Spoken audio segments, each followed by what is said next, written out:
Alors bonjour tout le monde, aujourd'hui on se retrouve pour une petite vidéo dans laquelle je vais vous présenter un logiciel de capture d'écran de chez AMD.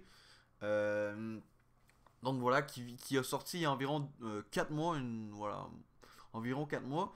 Donc qui est vraiment sympathique. Donc je le sais avant ce logiciel il y en avait déjà un, mais celui-ci vous allez voir est beaucoup plus simple et beaucoup plus, comment dire, la qualité est mieux, c'est plus simple, c'est vraiment plus amical quoi. C'est vraiment, vous n'êtes pas besoin d'être un pro pour pouvoir l'utiliser. Voilà, c'est super simple. Donc, ça va seulement marcher ce logiciel si vous avez des cartes graphiques AMD. Donc, si vous avez une carte graphique Nvidia ou Intel, bon, chez Nvidia, il y a un logiciel pour Nvidia qui s'appelle Shadowplay.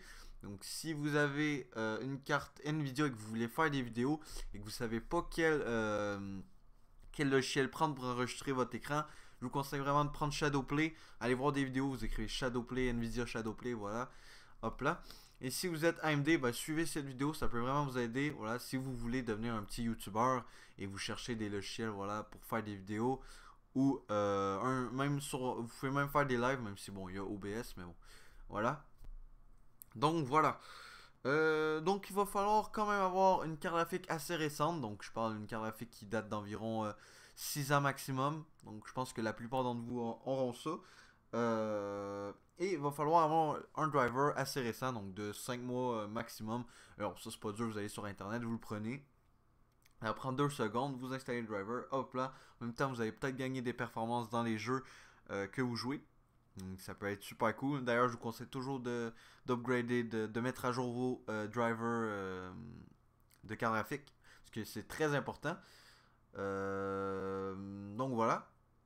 Donc une fois que c'est fait, vous l'installez le driver. Si vous l'avez déjà, ben, vous n'avez pas besoin de faire ça. Mais si vous l'installez, voilà, vous l'installez, vous redémarrez votre ordi et voilà, vous avez votre nouveau driver.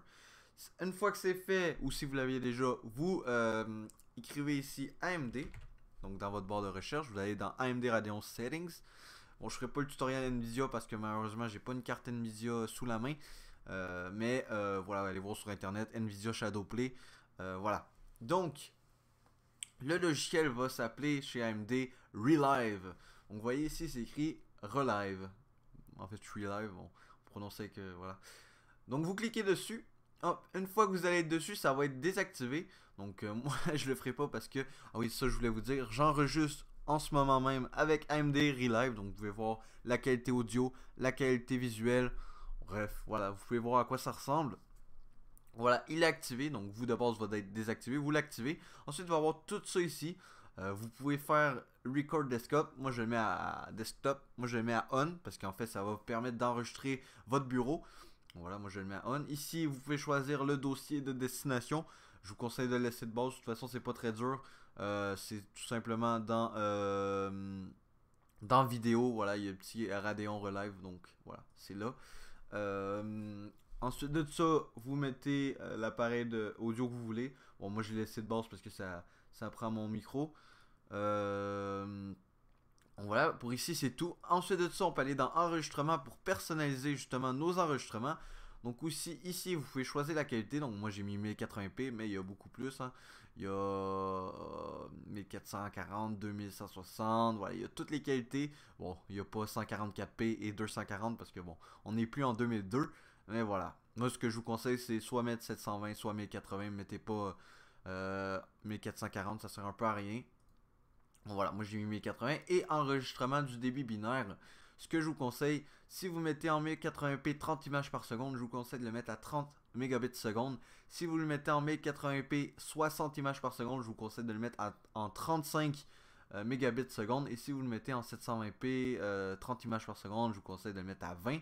Si vous le mettez 720p 60 images par seconde, à 25. Donc voilà, le reste vous y touchez pas, vous n'avez pas besoin de toucher.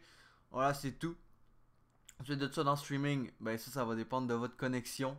Voilà, de toute façon, utilisez OBS, moi c'est ce que je vous conseille. C'est vraiment le truc de base, quoi. Donc ensuite, ici, vous allez voir, vous avez tous les raccourcis que vous pouvez faire. Donc, modifier les raccourcis de la barre, blablabla, blablabla, blablabla. Donc, moi ce que je vous conseille, c'est de juste utiliser Alt Z. Donc je vais le faire ici. Donc je fais Alt Z. Donc ça me pop un petit menu. Donc vous, normalement, il va être plus gros. Mais là, vu que j'enregistre, il me propose pas, voilà, de... Il me propose pas, d'habitude, il y a d'autres trucs, mais là, il me propose pas vu que j'enregistre. Donc, euh, ensuite de ça, vous allez aller dans Paramètres et vous allez cliquer sur votre microphone parce que de base, il va être désactivé. Donc, vous allez cliquer ici. Ensuite, normalement, il devrait avoir un petit voyant en haut à gauche. Mais si vous cliquez assez de fois, il va devenir grisé comme ça et vous l'aurez plus. Parce que ça peut être vraiment gossant de le voir en haut à gauche. Vous voyez, c'est un petit timer. Et ensuite de ça, le reste, voilà, vous pouvez enregistrer bureau ici. Et ça, j'ai pas testé, bon, c'est pas grave. Et ça, c'est la rediffusion. En gros, la rediffusion instantanée, c'est si par exemple, si je me trompe pas, c'est que ça va enregistrer un peu après que vous ayez fini d'enregistrer. Comme ça, si vous, je sais pas moi, vous faites une action de fou directement après avoir fini votre enregistrement, ben ça va quand même le sauvegarder. Bon, moi je le laisse désactiver parce que voilà, j'en ai pas vraiment besoin. Mais sinon, voilà, c'est bon. Donc pour lancer l'enregistrement, vous faites Alt Z et vous cliquez sur lancer l'enregistrement. Donc ça va être en rouge ici. Bon, moi c'est effectué parce que j'enregistre en ce moment. Mais voilà, vous cliquez là et bim, l'enregistrement va se lancer. Donc en tout cas, moi c'était juste une petite vidéo pour vous montrer ce nouveau logiciel que je trouve vraiment sympathique. J'espère que cette vidéo vous aura plu. C'était Kisnight et on se retrouve pour une prochaine vidéo. Allez, peace tout le monde, à la prochaine.